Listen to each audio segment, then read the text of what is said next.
Hello and welcome to the Squid Nation. I'm your host, the Squid God. I'm joined by Tidge. Hello. And today we're going to be counting down my top 5 best devil fruits. So, Tidge, do you have a decent opinion on devil fruits?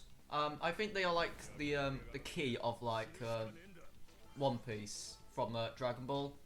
Except I believe they are more like a unique way of a power system. Do you think they work a lot in combat? Because I know there's been a shift in like hockey combat rather than devil fruit fights. So, would you say the devil fruits still hold up? Yeah. Yeah. I believe so. Yeah. Except now there's a way to actually hurt Logias without resorting to rubbish. Yep. Right. But I'm going to be counting down my top 5. You don't actually know my top 5, do you? No. For once. So, do you have a favourite devil fruit before we go on? As a quick guess, I believe probably Aokiji's. Aokiji's is your Oh, wow. Is this just because of burning blood? No. Yeah, he's screwed you. Yeah. So, yeah. So, Aokiji, yeah, okay. Say, any predictions you've got? Probably with you, Kizaru's.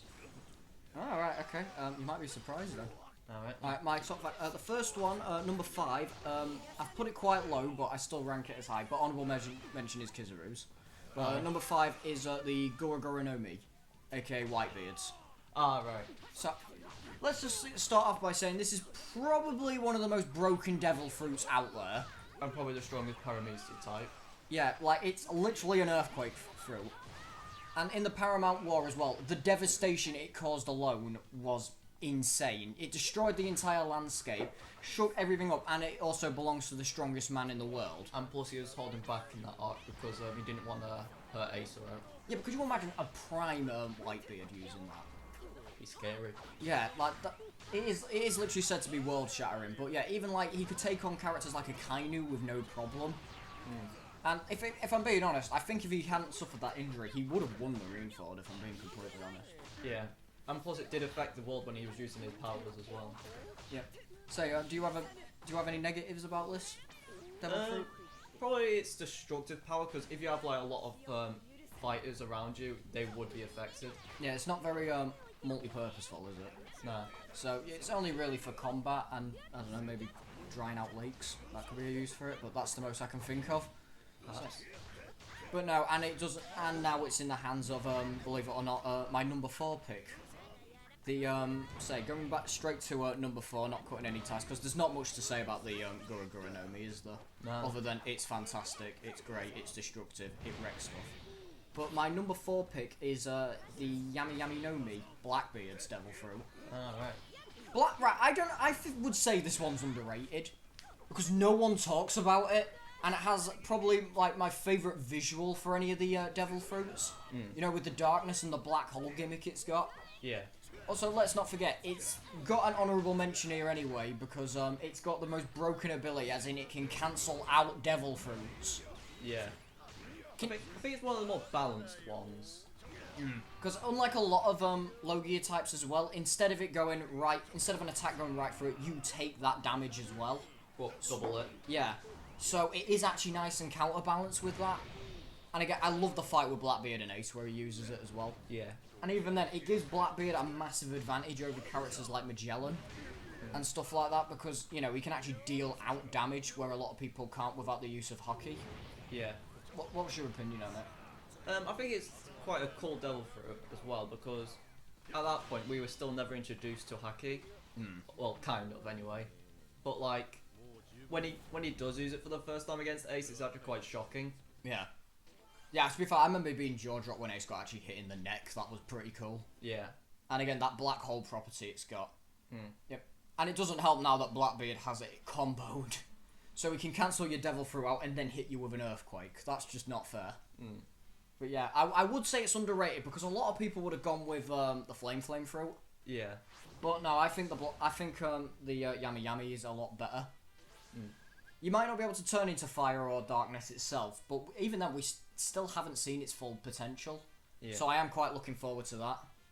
Alright, number 3, everyone's favourite, the Ito no Mi, Doflamingo's fruit, the string fruit. Yeah. Absolutely love that ability. I think personally it is the best Paramecian fruit. Mainly because it's multitaskal in how you can use it. Yeah. And look at all the abilities Doflamingo can use. Those stupid marionette things he can use. Literally recreate flesh with string. He can literally control you. And I think, right, a lot of people say Dressrosa, but that was best demonstrated on, but no, Paramount War again. Because how many advantages was Doflamingo able to get just with the strings? A lot. Yep. Also, you gotta remember, he can casually go up against characters like Smoker and take them down easily. Yeah. And Oars, again, he was able to just cut his leg off casually. But yeah, I think it's very versatile in combat as well, with the variety you can have. Because I mean, bullet strings, you can have just standard strings to stab people with. You know, the sharp strings were so sharp even Zoro couldn't cut through them. So what was your opinion on Doflamingos? I think it was at first like a very overpowered one at first because you know, like how can you even get close to him and that, and then like you learn about the character and that. Yeah. And then it's more interesting on how he uses it as well. I think a lot of people would have picked what was his name? Katakori's Devil Fruit over it, but I think the reason I've chosen Doflamingo instead is because unlike Katakori, because with Katakori you definitely need observation haki to wield it properly. Yeah. Or to that potential. But Doflamingos, I think anyone could have it and be overpowered. Yeah. But yeah, it's just a destructive force of nature, and I love it because of that.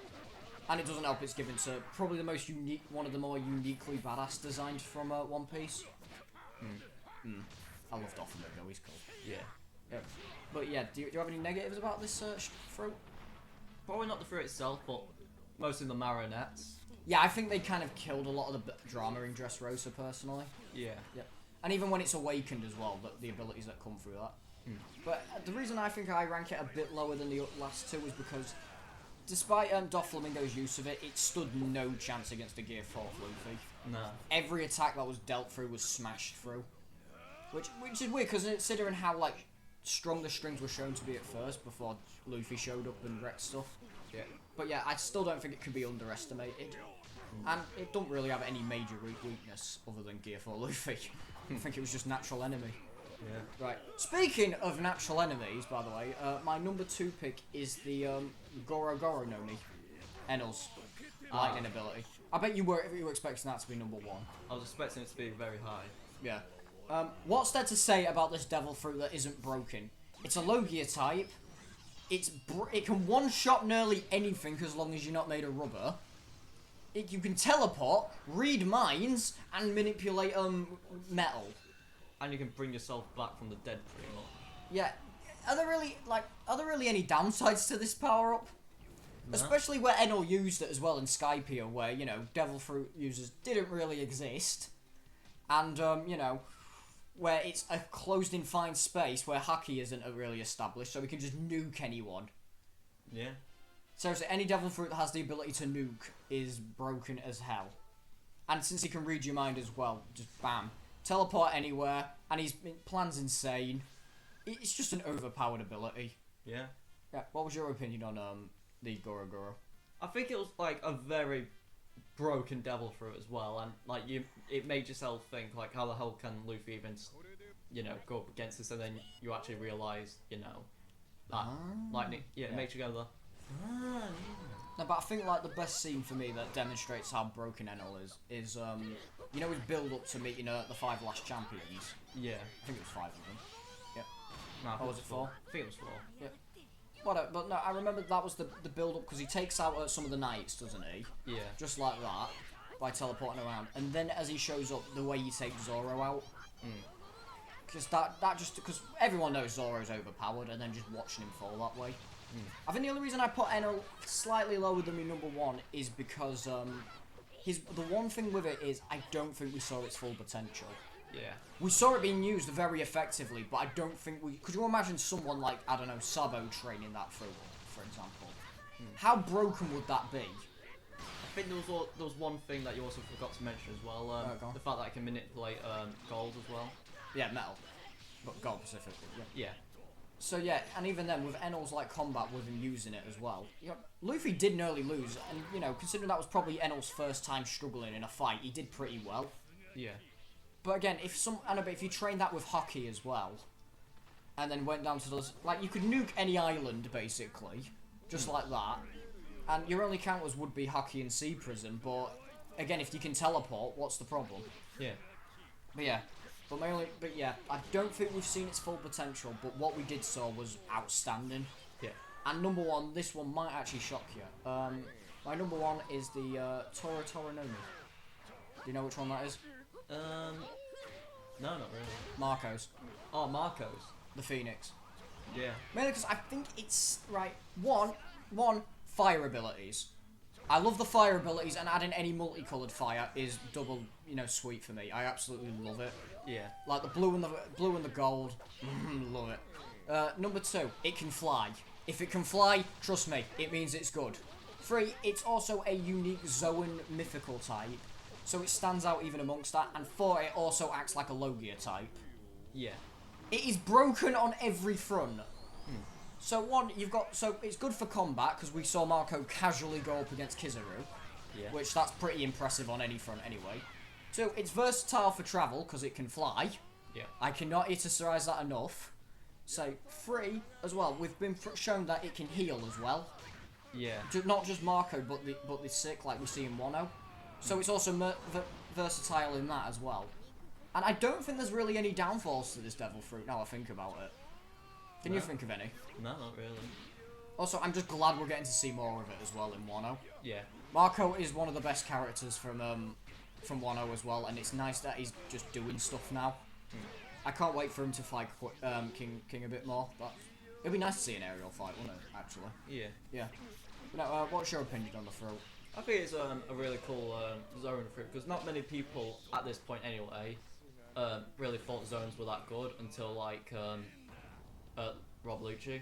Yeah, but Rob Lucci, I think, was a rare circumstance because he was an assassin. That just, like, him and Kaku, like, just coincide with their abilities. Yeah.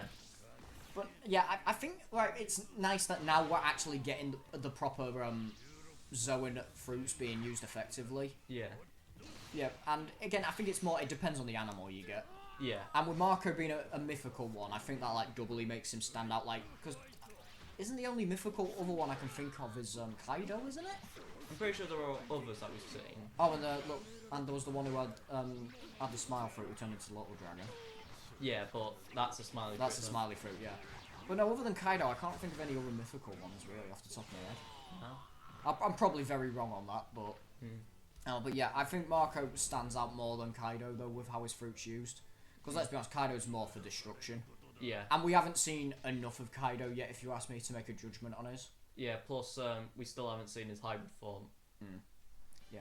So yeah, that was my top 5. What do you think? I thought it was a good list. Yep. So would you change any of them?